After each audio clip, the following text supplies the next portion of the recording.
Hi folks, you're with Tassus today at your Pushback channel, and thank you for joining this live stream. In this essay, I'd like to talk about tax rates in terms of what is the most equitable tax rate that still leaves workers with the most incentive to go out and earn money, but equally doesn't overtax them, but equally doesn't undertax to the point where there's not enough money for paying for the public services, such as upkeep of roads, hospitals, bridges, and retirement funds, all that sort of stuff. So now there's an economist known as, I think it was Arthur Laffer, Laffer, and he brought out during the Reagan years, I think it was, a chart or a graphical representation of tax that says the more you increase tax rates on every dollar that the citizen earns or a worker earns, the more you're reducing their incentive to work. So, for example, if you set tax rates at 100%, nobody would work. So you'd actually get hardly any money from taxation if you set tax at zero. So there's a happy medium now. It seems to run for certainly higher income earners.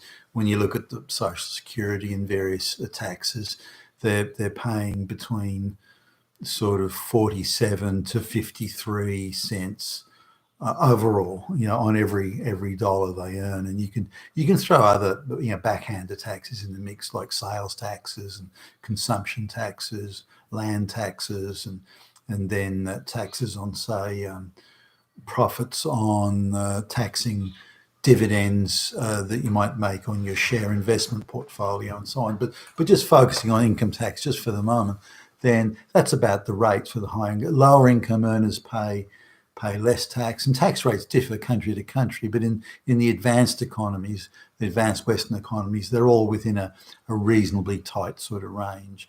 Now, there are places like Ireland, for example, has quite a low corporate tax, and you've got other sort of partial tax havens like Liechtenstein in Europe, and the various, some islands in the Caribbean that have got generous tax measures. But in terms of big Western economies or advanced Western economies, the tax rates are pretty, give or take, pretty consistent throughout. And if there's a higher tax in one area of the economy, typically there's lower taxes in other areas, and vice versa. So it all balances out. But the Laffer curve was talking about how to maximize incentive. Now, when you start reducing taxes, there's a point at which workers want to work harder because they can keep more of their money. So if they get out there in the factory and the option of doing some extra hours, some overtime or something like that, then they'll jump at it because the tax situation makes it worth their while working those extra hours and going to those extra efforts and so on. And you can see the same, say, with people that may be getting annual bonuses. Now, I'm aware in countries where the taxation starts to get very high once your income reaches a certain threshold. And I've known workers in those countries, as I used to do a lot of business traveling, or still do some, but where these workers would want to minimize their bonus. So they would engage in various sort of plots and schemes to try and reduce the amount of their bonus because they'd be paying too high a tax rate on most of that bonus if the bonus came in. If they kept the bonus to a modest amount, which meant that they were performing to a lower standard and not working as hard and not trying as hard, then they would pay less tax because they didn't see why they should work hard to give away more than half of their income to the government that they thought wasn't spending it wisely anyway. And they've probably got a point there. But so this idea of a rate of taxation that maximises incentive is an issue, and it's being discussed quite a lot at the moment. It seems to be going around. Certainly in the United States, there's a lot of talk about tax rates, and particularly given that there's some policy suggestions out there in political land that says, well, we'll tax the rich. Now, that sounds like a wonderful catch-all, and because very few people are rich and most people are not rich, then the politics of envy comes into it, where that's right, you tax those damn rich bastards and make them suffer like I'm suffering, and so on. Now that can be the attitude of a lot of people, but it's not a helpful attitude when you're setting tax rates and trying to maximize revenue, but without killing off incentive, which is always the thing. And this is what Laffer was talking about, and what he tried to represent in that Laffer curve. So Ronald Reagan reduced taxation levels, but the amount of revenue actually increased. There's a few reasons for this. Is one, people see they can keep more of their income, so they work harder. But the other is that there's various tax minimization schemes that are only worth engaging in if the tax rates are high. As soon as the tax rates drop to a certain level, then it's not worth engaging in those tax minimization schemes. And there was a crazy one in Australia some years ago that if you had more than 10 olive plants, that you would be classified as a farmer. And if you're a farmer, you're then entitled to various government handouts, but also you could get a top of the range SUV and write it off on tax because it was a farm vehicle, and so on. So there were these various scams were going on. It didn't last that long. The government got onto it. And cancelled those things. But if the tax rate's low enough, it's not worth people really doing that. It's going, why bother? I can keep enough of my money from working. So everybody accepts that this is a. I think, well, I don't know about everyone accepting it, but if you just look at the straight sort of mathematics, the arithmetic of it, it does make sense that the more of your money you're allowed to keep, the more likely you are to work hard to make as much as you can, and so everybody benefits. The businesses you're working for get better workers, more motivated workers, more focused workers.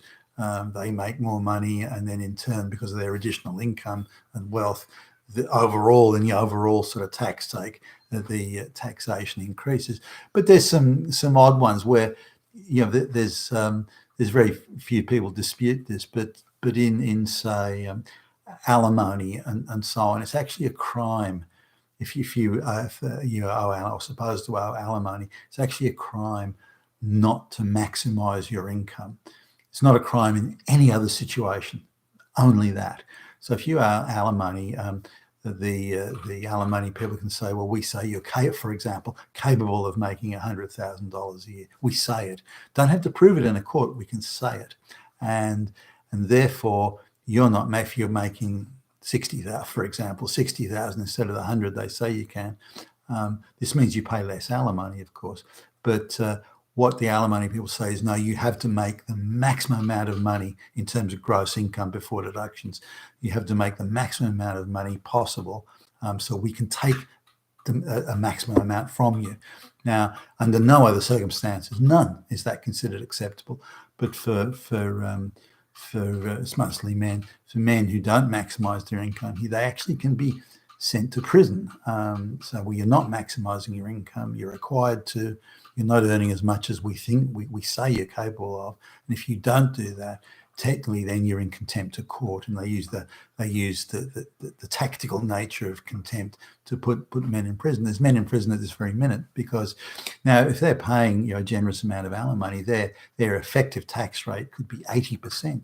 So 80 cents of every dollar they make is being taken from them, with tax and alimony sort of combined. So they think, well, why should I work 100 hours a week and then bust my ass when I've got the same amount of money as a Walmart greeter would have at the end of the week. So they just throttle back and have a lower income, take it easy, and maybe they access some government benefits to offset the extra money they have to pay out. but that's considered a crime. But again, under no other circumstances would that be considered a crime. If someone decides to goof off and lie on the beach and I don't know, smoke marijuana or something, then they can do that. It's fine. That's their lookout. But if you're alimony, you can't. You're not allowed to. You have to maximise your income, or you can go to prison for the crime of not maximising it, even though you have to pay 80 cents on a dollar out of that. So there are certainly some odd sort of sidebars, if you like, to what taxation levels actually function in a practical sense. Now, the other side of it is students that come out of college, and some of them have got some pretty hefty loans, and the best sort of job they can get maybe is working as a busboy in a takeout food shop or something like that, or as a making coffee in some cafe or whatever. So they're not really making much money, but they've got to pay these loans back. And the point is, as soon as you've got employment, you have to pay the loan back. So they could be looking at a situation where their effective tax rate is so high that they could be working for 15 years, 20 years even, just to pay back the college debt. So their effective tax rate, again, can be around 80% in reality. So what incentive do they have? Now, if you take this in totality of all the college kids that are debts, which are in the tens of millions now, paying it back, and the gig economy where people have short-term jobs and the like, but they're still paying taxes if it was a full-time job, there's a whole lot of people out there that aren't really motivated. They don't have that motivation to get ahead, to see the objective, down the other end of the tunnel, which can be the house or getting married, having children, or having skin in the national game. That they don't have that. So taxation in totality, I believe, needs to be revisited as part of the reality of millions of kids with shitloads of debt, but also just the incentive to work and get up and want to get ahead and really have that motivation to do it, and to see that it's possible through their own labours and their own efforts to achieve those outcomes.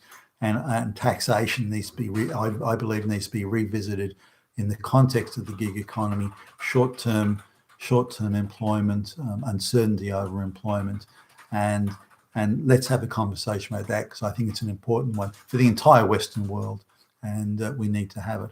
I'll look forward to your comments below. You've been with Tacitus today, your Pushback channel, and thank you for listening.